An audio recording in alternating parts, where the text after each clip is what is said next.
Hello and welcome to another lecture on post-colonial literature. Now, in our previous meeting, we discussed how the field of post-colonial literature combines within itself two already existing areas of study. And what are these studies? One is the study of Commonwealth literature, the other is what we are calling colonial discourse analysis or the study of colonial discourse.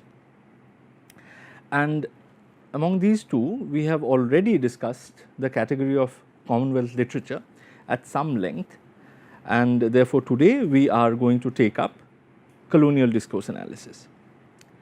Now, if you remember the first lecture of this course, you will know that there we had defined colonialism, or more specifically the post 16th century forms of colonialism, as a capitalism driven enterprise, where one country or group of people forcefully acquires the land and economic resources belonging to another country or group of people for the purpose of profit making.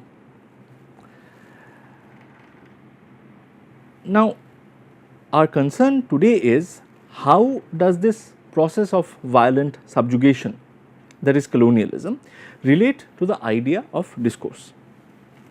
Now, to understand this, we have to turn to the works of the 20th century French intellectual Michel Foucault, and here you have the image of Michel Foucault and also his dates, which are 1926 to 1984. And we need to turn to the writings of Foucault because it is from there that post-colonial studies primarily derives its understanding of discourse. So, what is a discourse? If we consult a dictionary, we will see that the simplest definition of discourse is that it is a set of meaningful statements made orally or in writing on a given topic. The insight that Michel Foucault brings to this simple definition of discourse through his works like The Archaeology of Knowledge or through his essays like The Order of Discourse is that there are certain deep-seated regulations which structure and limit the creation and circulation of discourse. In other words, what Foucault is saying is that though in theory the number of things that we can say or write about is infinite, in practice the number of meaningful statements that we can make is actually strictly limited by certain factors. Now, what are these factors that limits discourse? Well, Foucault primarily talks about three factors. The first one is taboo, the second one is the distinction between madness and sanity, and the third one is institutional ratification. Let us start with the notion of taboo, which is the first in our list. Now, in any society at any given point of time, you will see that there are always prohibitions surrounding certain topics. Any discussion on these topics which are considered taboo or which are considered prohibited are therefore socially looked down upon. Therefore, there is an absence of discourse on certain topics within certain social milieus. So, take for instance the subject of sexuality. Even today, certain areas of sexuality are considered to be taboos in our society, and therefore it becomes very difficult to talk about, say for instance, sexual violence that happens within the confines of domesticity. Now, though our ability to talk about sexual violence has increased greatly from, say, what it was 100 years back, Yet certain areas of sexuality and sexual violence still remains taboo. Such prohibited subjects, which I am calling tabooed subjects, they may vary from one society to another, and in fact from one time to another. But the fact remains that whatever be the variation, there will always be some subjects which are impossible or at least extremely difficult to discourse, some subjects around which discourse formation is extremely difficult, and that fact remains constant in every society. Thus, though in theory the topics on which we can have a discourse is infinite, in practice we cannot talk or write about anything and everything. Now let us come to the second point, which is the distinction between madness and sanity. And according to Michel Foucault, the notion of madness and sanity also acts as another important factor limiting the possibility of discourse. For instance, if someone says that humans walk on their heads,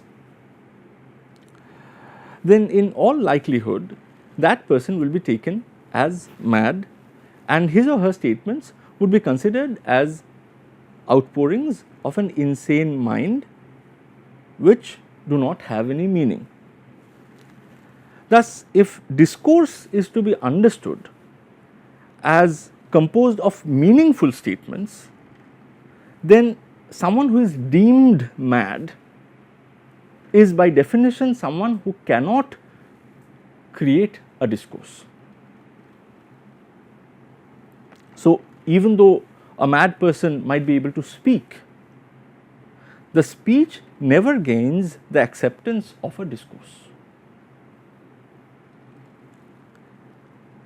Now, here it is important to note that, like the concept of tabooed subjects, the definition of madness too changes with time and place. That is to say, different societies separated from one another by time or space might draw the line separating madness from sanity differently. And in fact, there is a very interesting work by Foucault on this aspect titled Madness and Civilization.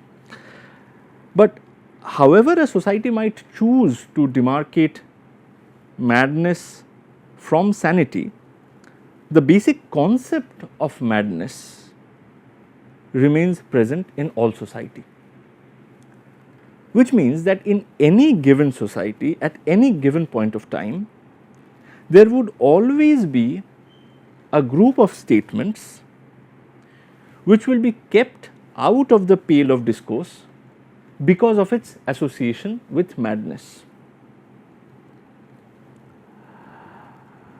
Now, apart from taboo and madness, Foucault also talks about institutional ratification as an important factor that limits the proliferation of discourse. If we think carefully, then we will understand that our process of knowing something and talking or writing meaningfully about those things are closely guided by various institutions like schools, colleges, publishing industry, news agencies, learned societies, scientific laboratories, so on and so forth. Now, if I were to state today that the sun goes round the earth, this would not be admitted as part of a meaningful discourse because it won't be ratified by these institutions which regulate knowledge production and knowledge dissemination in today's world. Yet at one point in history, this very statement that the sun revolves around the earth enjoyed institutional validity. Thus, for instance, during the 16th and early 17th century Europe, it was the geocentric model of the universe which enjoyed institutional validity, and proponents of the heliocentric model, like for instance Galileo Galilei, who claimed that it was the earth that revolved round the sun rather than it being the other way round, were imprisoned and stopped from propagating this new idea. As this example shows, institutions therefore closely control the discourse by regulating the circulation of statements and by prioritizing and foregrounding certain statements while marginalizing or even gagging certain other opposing statements. And if the social situation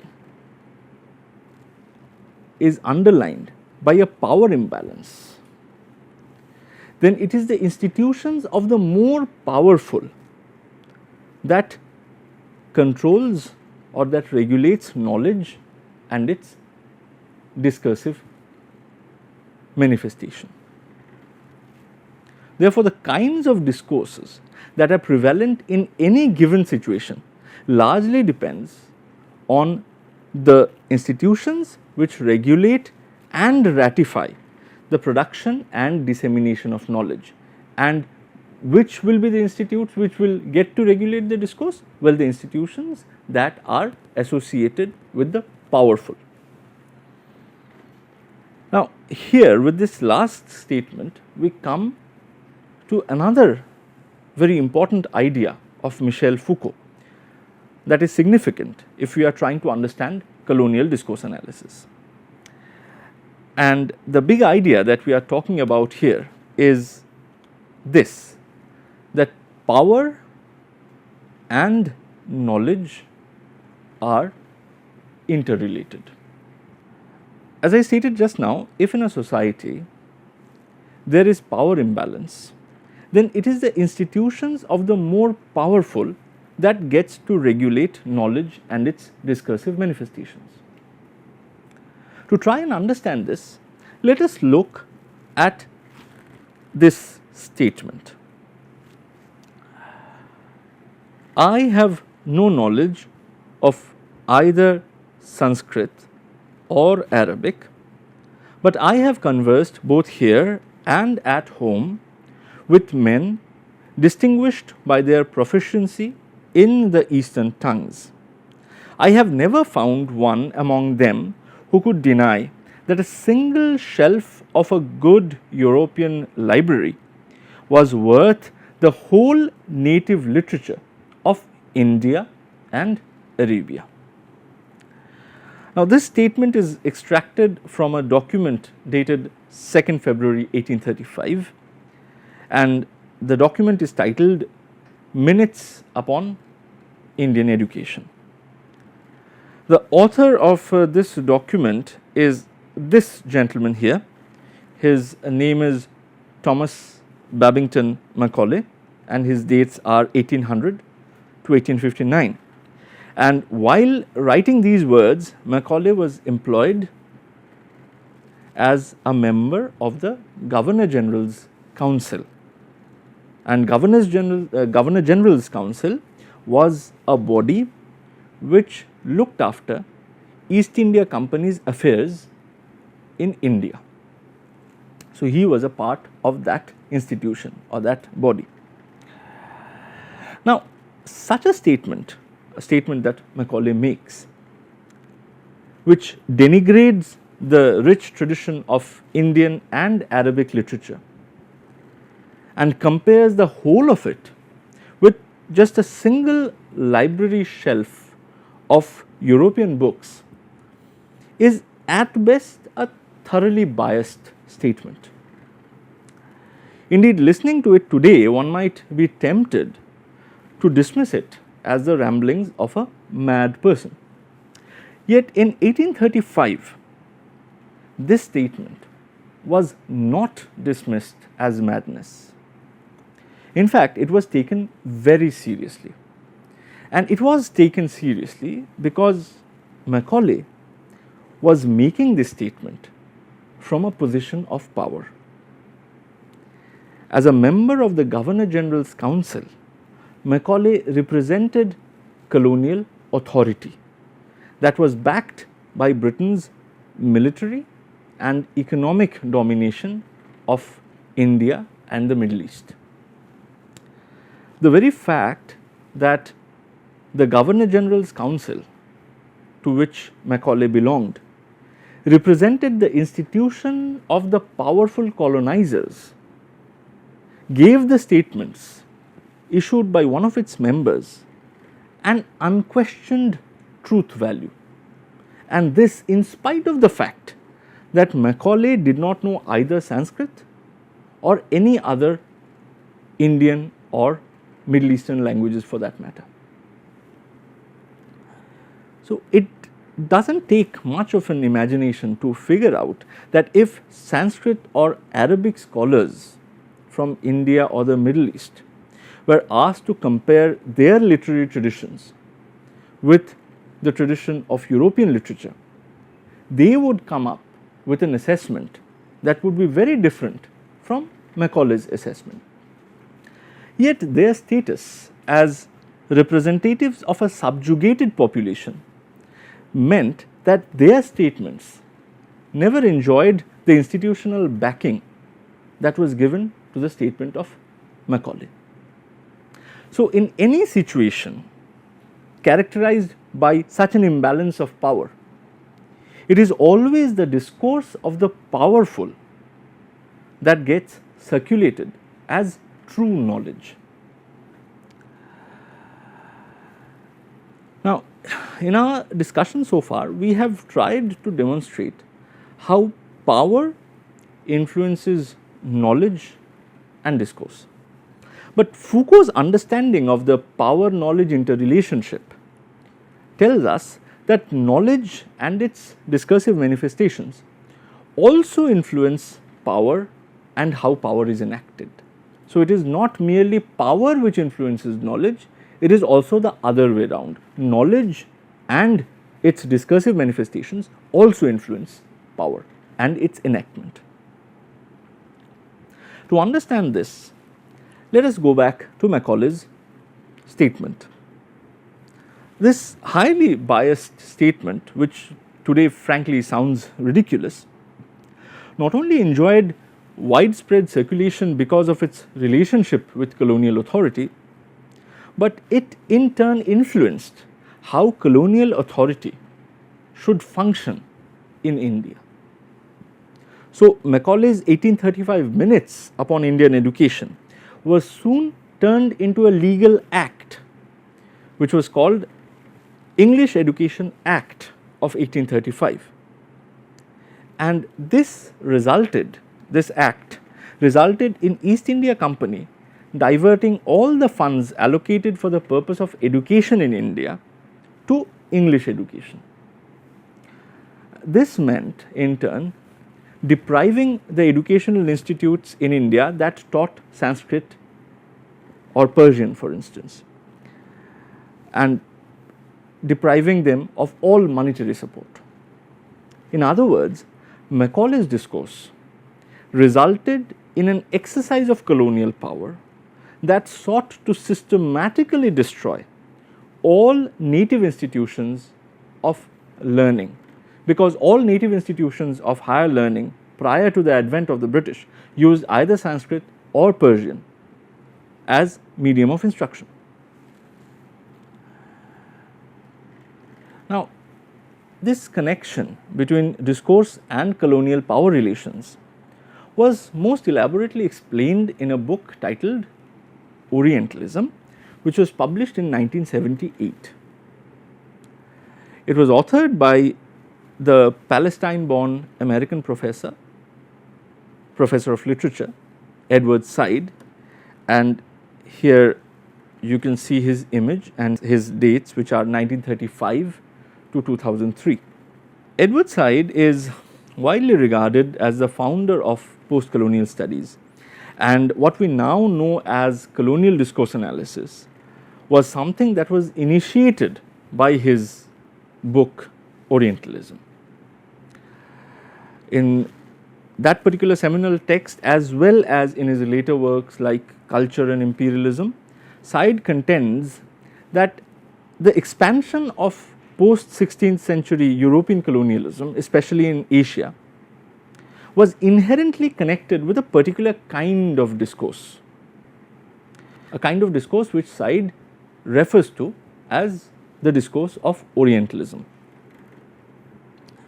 And Said further argues in these texts that much of Western literature, ranging from Greek tragedies produced during the 5th century BCE by playwrights like Aeschylus, to 19th and 20th century novels written by novelists like Gustave Flaubert or Joseph Conrad, they all formed an integral part of this discourse of Orientalism, which justified the colonial domination of the East by the West. We will talk more about Edward Said, about Orientalism, as well as the implications of connecting literature with colonialism in our next lecture. But today I would like to point out just one interesting thing before ending. Now, Edward Said, who founded post-colonial studies, primarily focused on the literature that was produced from within the European colonial metropolis. And post-colonial literary studies, as a legacy bearer of Edward Said's works, therefore also includes discussion on metropolitan literature. And here we find yet another point of distinction that separates post-colonial literary studies from the study of Commonwealth literature. Because as mentioned in my previous literature, one of the shortcomings of the category of Commonwealth literature was that it solely focused on the literature that was coming out of the colonized parts of the world. In post-colonial studies, thanks to Said primarily, the novel of a British writer like Joseph Conrad is as much an object of study and discussion as, for instance, a novel written by an Indian novelist like Raja Rao. And this shift is crucial because it allows us to gain a more comprehensive understanding of how colonialism relates to culture, not only to the culture of the colonized subjects, but also to the culture of the colonizer. We will continue with this discussion on post-colonial literature in our next lecture. Thank you.